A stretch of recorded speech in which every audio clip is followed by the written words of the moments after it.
ഞാൻ ന്യായീകരിക്കും. ഞാനൊരു മനുഷ്യന് വേണ്ടി പുരുഷന് വേണ്ടി ന്യായീകരിക്കും. ഞാൻ രാഹുൽ മാങ്കൂട്ടത്തിനല്ല ന്യായീകരിച്ചത്.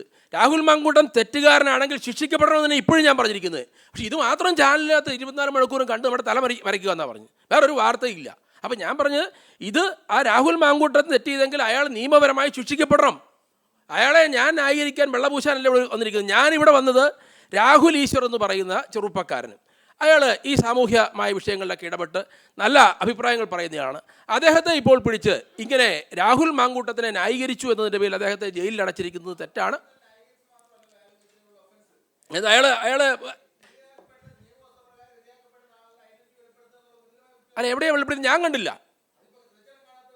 അവിടെ പത്രങ്ങൾ വന്നില്ല, ചാനൽ വന്നില്ല. അയാൾ വേറെ ആരേണ്ട കാര്യം, ഇന്ന സ്ത്രീ വിവാഹിതയാണെന്നൊക്കെ പറഞ്ഞിട്ടുണ്ട്. അതൊക്കെ പറഞ്ഞിട്ടുണ്ട്. അല്ലാതെ സ്ത്രീയുടെ പേരോ അല്ലെങ്കിൽ സ്ത്രീയുടെ പടമോ ഒന്നും അദ്ദേഹം പ്രദർശിപ്പിച്ചായിട്ട് ഞാൻ കണ്ടില്ല. ഞാൻ പറഞ്ഞു ഇത്രേ ഉള്ളൂ, ഇവിടെ രാഹുൽ മാങ്കൂട്ടം തെറ്റ് ചെയ്തിട്ടില്ലെന്നും അയാളെ ബോധപൂർവം കൊടുക്കാൻ ശ്രമിക്കുന്നതാണെന്നും ഞാൻ പറയുന്നില്ല. അയാൾ തെറ്റ് ചെയ്തിട്ടുണ്ടെങ്കിൽ അയാൾ ശിക്ഷിക്കപ്പെടട്ടെ, യാതൊരു സംശയവുമില്ല. അല്ല, അദ്ദേഹം പറഞ്ഞിട്ടുണ്ടെന്ന് എൻ്റെ വിശ്വാസം.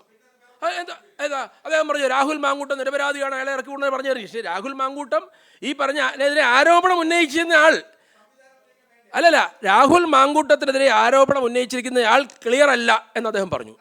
അത് ബോധ്യപ്പെടുത്തിയിട്ടുണ്ട്, അദ്ദേഹം പറഞ്ഞിട്ടുണ്ട്. അതെ, ഞാൻ പറഞ്ഞത് അതുകൊണ്ടാണല്ലോ ഇത് ഒന്ന് ബോധ്യം. ഞാൻ പറയട്ടെ, ഈ വിഷയമുണ്ടായാൽ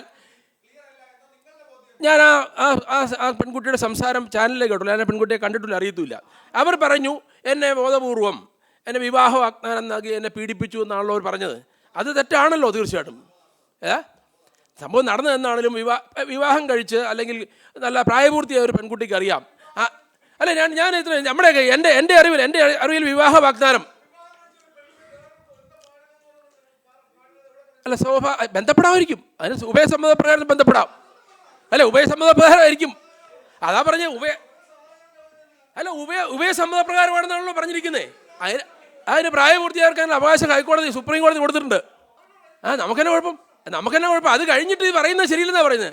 അത് കഴിഞ്ഞിട്ട് ബലാത്സംഗം എന്ന് പറയുന്നത് ശരിയെന്നേ പറയുന്നുള്ളൂ. അത് കഴിഞ്ഞിട്ട് ഇവിടെ പറഞ്ഞ ഉഭയസമ്മതപ്രകാരം കാര്യങ്ങൾ നടന്നതിന് ശേഷം പിന്നെ കുറേ കഴിയുമ്പോൾ അത് ബലാത്സംഗമായി മാറ്റുന്നത് തട്ടിപ്പാണെന്ന് മാത്രം. അത് കച്ചവടം മാത്രമേ പറയാൻ പറ്റുള്ളൂ.